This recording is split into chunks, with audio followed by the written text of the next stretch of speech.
வணக்கம். மாலை முரசு செய்திகளை விரிவாக பார்ப்பதற்கு முன் தலைப்புச் செய்திகளை பார்க்கலாம். வாக்களிக்கும் நடைமுறையை தேர்தல் ஆணையம் நவீனப்படுத்தியதுடன் வலுப்படுத்தி இருப்பதாக மன் கி பாத் உரையில் பிரதமர் பாராட்டு. ஜனநாயகத்தின் தாய் இந்தியா என்பதால் அதன் மீது சந்தேகம் தேவையில்லை என்றும் எதிர்க்கட்சிகளின் குற்றச்சாட்டுக்கு பதிலடி.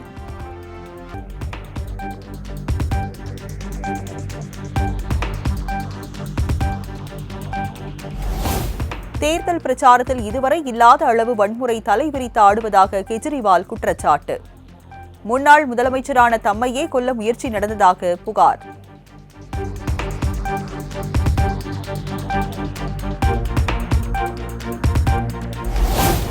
நடிகர் சைஃப் அலி கானை தாக்கிய வழக்கில் கைதான முகமதுக்கு 5 நாள் போலீஸ் காவல். ஜனவரி 24ஆம் தேதி மீண்டும் ஆஜர்படுத்த பாந்த்ரா நீதிமன்றம் உத்தரவு.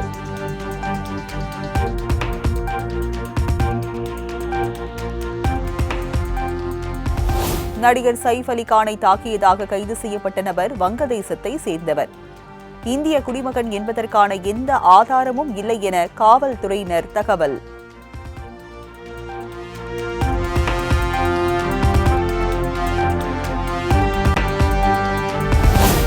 நடிகர் சைஃப் அலி கானை தாக்கியதாக சத்தீஸ்கரில் கைது செய்யப்பட்ட நபர் விடுவிப்பு. சந்தேகத்தின் பேரில் விசாரணை மட்டுமே நடத்தியதாக போலீசார் விளக்கம்.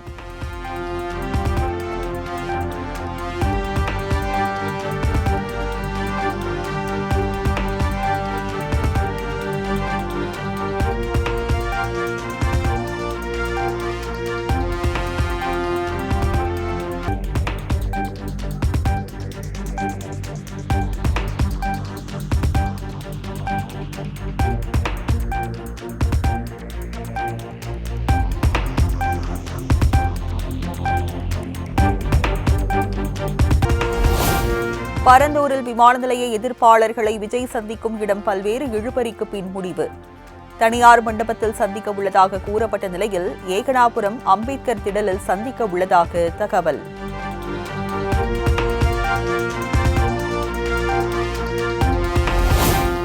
பரந்தூருக்கு நாளை தமிழக வெற்றிக் கழக தொண்டர்கள் யாரும் வர வேண்டாம் என விஜய் வேண்டுகோள். விமான நிலைய எதிர்ப்பு குழுவினரை சந்திக்க உள்ள நிலையில் வாய்மொழியாக உத்தரவு என தகவல்.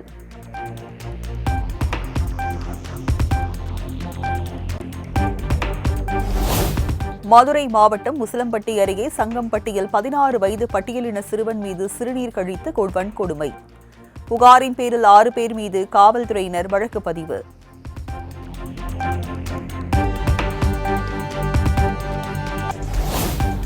தூத்துக்குடி மாவட்டம் கோவில்பட்டியில் படிக்குமாறு அடிக்கடி அறிவுரை வழங்கிய பள்ளி காவலாளிக்கு அரிவாள் வெட்டு.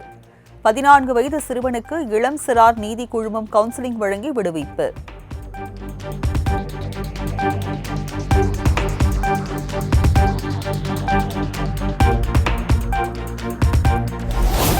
திமுக ஆட்சியில் பெண்களுக்கு பாதுகாப்பு இல்லை என்பதை தாண்டி பெண் காவலர்களுக்கே பாதுகாப்பு இல்லை. தாம்பரத்தில் பெண் காவல் உதவி ஆய்வாளரிடம் செயின் பறிப்பு நடைபெற்ற சம்பவத்தை சுட்டிக்காட்டி எதிர்க்கட்சித் தலைவர் எடப்பாடி பழனிசாமி விமர்சனம்.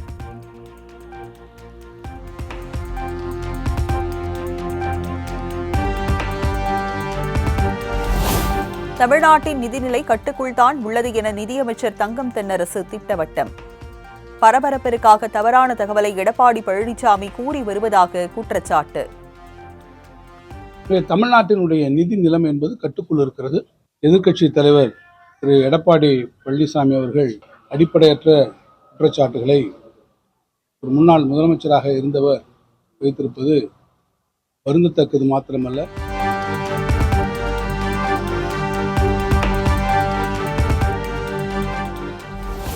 உத்தரப்பிரதேசத்திற்கு 31,000 கோடி, தமிழ்நாட்டிற்கு வெறும் 7,000 கோடியா என மத்திய அரசுக்கு அமைச்சர் தங்கம் தென்னரசு கேள்வி. பாஜக ஆளும் மாநிலங்களுக்கு 40% வரி பகிர்வு வழங்கும் மத்திய அரசு தென் மாநிலங்களுக்கு 15% மட்டுமே வழங்குவதாக குற்றச்சாட்டு.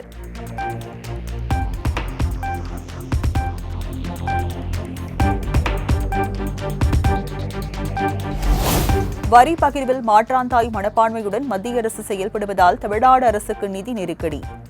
மத்திய பட்ஜெட்டில் தமிழ்நாட்டிற்கு உரிய நிதியை ஒதுக்க வேண்டும், அவதூறு பரப்பக்கூடாது என அமைச்சர் தங்கம் தென்னரசு வலியுறுத்தல்.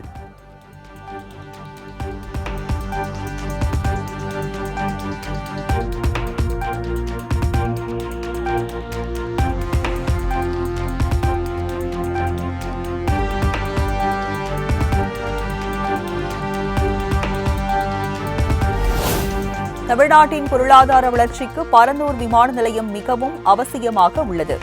பரந்தூர் விமான நிலையம் தொழில் புரட்சிக்கு அடிக்கோலாக அமையும் எனவும் அமைச்சர் தங்கம் தென்னரசு விளக்கம். அவசியமாக இருக்கிறது என்றால், பொதுவாக விமான நிலையங்கள் என்பது ஒன்று உருவாக்குவது என்பது ஒரு நாட்டினுடைய பொருளாதார வளர்ச்சிக்கு மிகுந்த அவசியமான ஒன்று என்பதை யாரும் நாம் மறுக்க.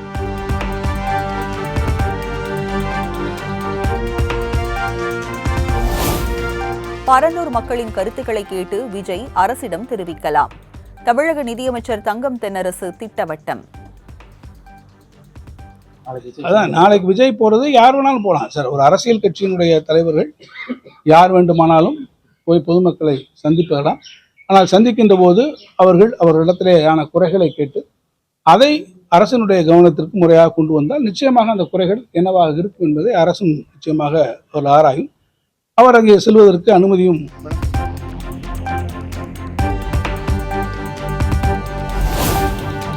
ஆளுநர் ஆர்.என். ரவியை பார்த்து முதலமைச்சர் மு.க. ஸ்டாலினுக்கு பயம்.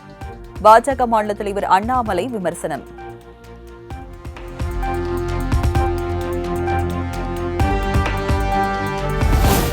தமிழகத்தில் 2026 தேசிய ஜனநாயக கூட்டணி ஆட்சிக்கு வரும்போது அறநிலையத்துறை இருக்காது.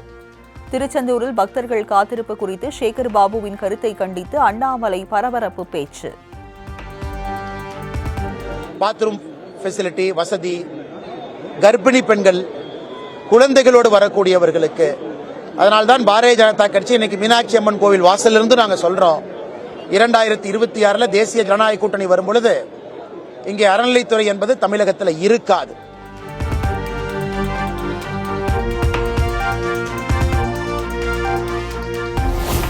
கட்டண கொள்ளையில் ஈடுபடும் தனியார் பேருந்துகள் மீது நடவடிக்கை எடுக்காமல் கட்டண கொள்ளைக்கு திமுக அரசு துணை போவது ஏன்? பாமக தலைவர் அன்புமணி ராமதாஸ் கேள்வி.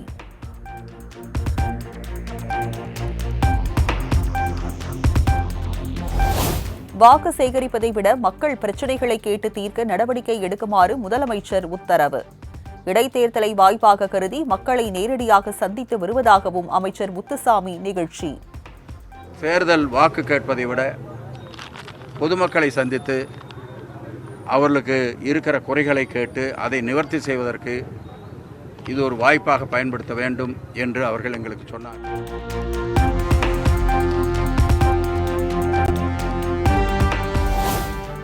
தன்னை மக்களை சந்திக்க விடாமல் திமுகவும் தேர்தல் ஆணையமும் அடக்குமுறையை கையாள்கிறது. ஈரோடு கிழக்கு தொகுதி நாம் தமிழர் கட்சி வேட்பாளர் சீதாலட்சுமி குற்றச்சாட்டு.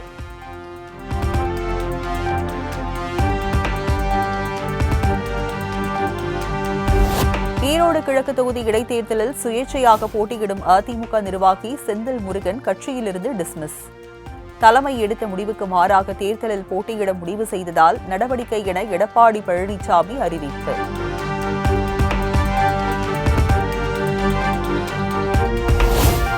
நடிகர் சத்யராஜின் மகள் திவ்யா திமுகவில் இணைந்தார். சென்னை அண்ணா அறிவாலயத்தில் முதலமைச்சர் மு.க. ஸ்டாலின் முன்னிலையில் இணைந்தார். ஆரோக்கியத்துக்கு மரியாதை தர ஒரு கட்சி. அதற்கு ஒரு உதாரணம் தலைவருடைய காலை உணவு திட்டம். திமுக பெண்களுக்கு மரியாதை தர ஒரு கட்சி. அதற்கு உதாரணம் தலைவருடைய புதுமை பெண் திட்டம். இது எல்லாத்தையும் விட எல்லா மதங்களுக்கும் மரியாதை தர ஒரே கட்சி திமுக மட்டும்தான்.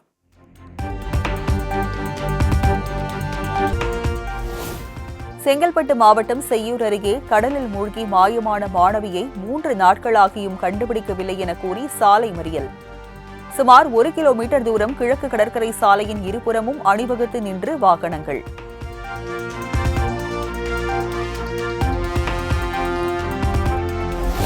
ரூபாய் 250 கோடி மதிப்பிலான 39 சாவி சிலைகளை வைத்திருக்கும் அமெரிக்க பெண். உரிய ஆதாரங்கள் கொடுத்தும் தமிழக அரசு நடவடிக்கை எடுக்கவில்லை என முன்னாள் ஐஜி பொன் மாணிக்கவேல் குற்றச்சாட்டு.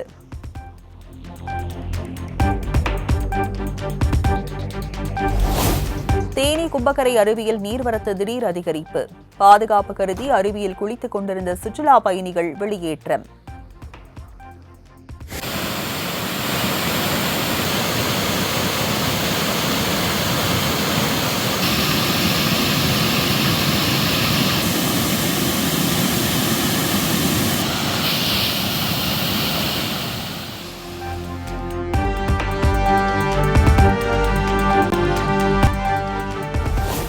ஞாயிறு விடுமுறையை ஒட்டி உதகைக்கு வருகை புரிந்த வெளிமாநில சுற்றுலா பயணிகள்.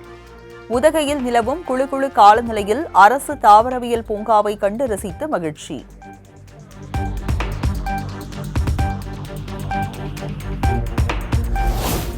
மன்னார்குடி அடுத்த கூத்தாநல்லூர் மரோடனா கால்பந்து கழகம் சார்பில் போதைப் பொருளுக்கு எதிராக நடந்த மினி மாரத்தான் போட்டி.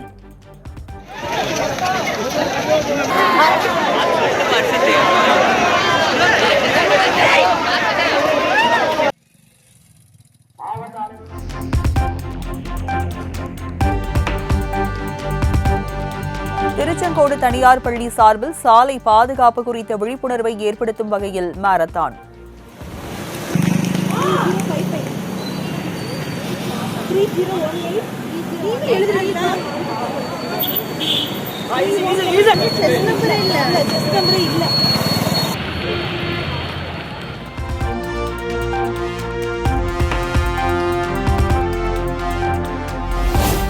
ஸ்ரீபெரும்புதூர் அருள்மிகு கமலவள்ளி சமேத வைகுண்ட பெருமாள் திருக்கோவிலில் தேர் வெள்ளோட்டம். ஏராளமான பக்தர்கள் கலந்து கொண்டு தரிசனம்.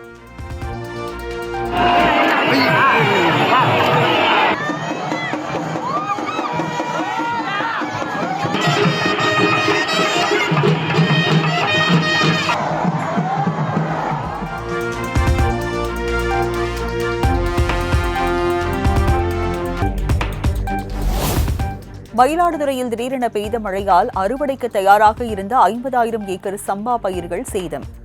கணக்கெடுப்பு நடத்தி உரிய நிவாரணம் வழங்க விவசாயிகள் கோரிக்கை.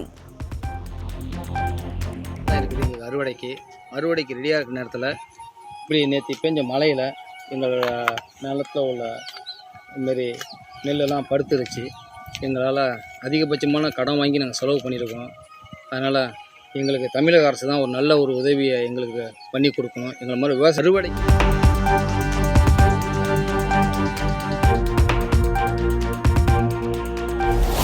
தமிழகத்தில் பல்வேறு மாவட்டங்களில் நேற்று நள்ளிரவு முதல் பரவலாக மழை. பொதுமக்களின் இயல்பு வாழ்க்கை பாதிப்பு.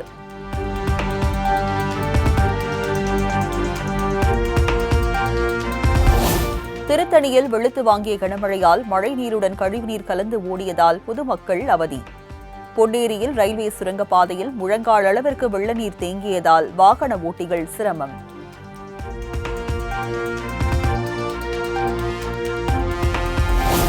கிழக்கு திசை காற்றின் வேக மாறுபாடு காரணமாக தமிழகத்தின் பல்வேறு மாவட்டங்களில் இன்று மழை பெய்யக்கூடும்.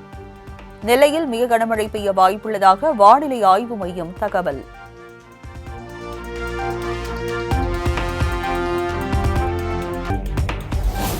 கன்னியாகுமரி, தூத்துக்குடி, ராமநாதபுரம் மற்றும் தென்காசி மாவட்டங்களில் இன்று கனமழை பெய்யக்கூடும். சென்னையின் ஒரு சில இடங்களில் மிதமான மழை பெய்யக்கூடும் என வானிலை ஆய்வு மையம் கணிப்பு.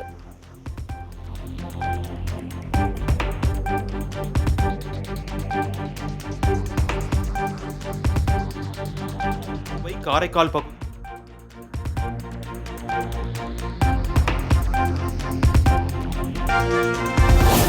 பாலா இயக்கத்தில் நடிகர் அருண் விஜய் நடிப்பில் பொங்கலுக்கு வெளியான வணங்கான் திரைப்படத்தின் சக்சஸ் மீட். இயக்குனர் பாலா, நடிகர் அருண் விஜய் உள்ளிட்டோர் பங்கேற்று மகிழ்ச்சி கொண்டாட்டம்.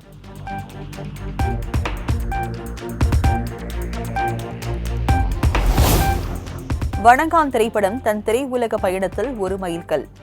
சென்னையில் நடந்த வணங்கான் வெற்றி விழாவில் நடிகர் அருண் விஜய் பேச்சு. சுரேஷ் சார் சொன்ன மாதிரி என்னோட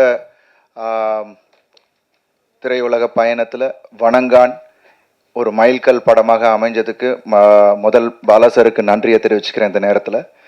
ஏன்னா ஒரு நடிகனாக படம் முழுக்க பேசாமல் மக்கள்கிட்ட போய் அவங்க மனசை கவர முடியும் அப்படின்னு என் மேலே எனக்கே நம்பிக்கையை உண்டாக்குன பாலா சாருக்கு நன்றி.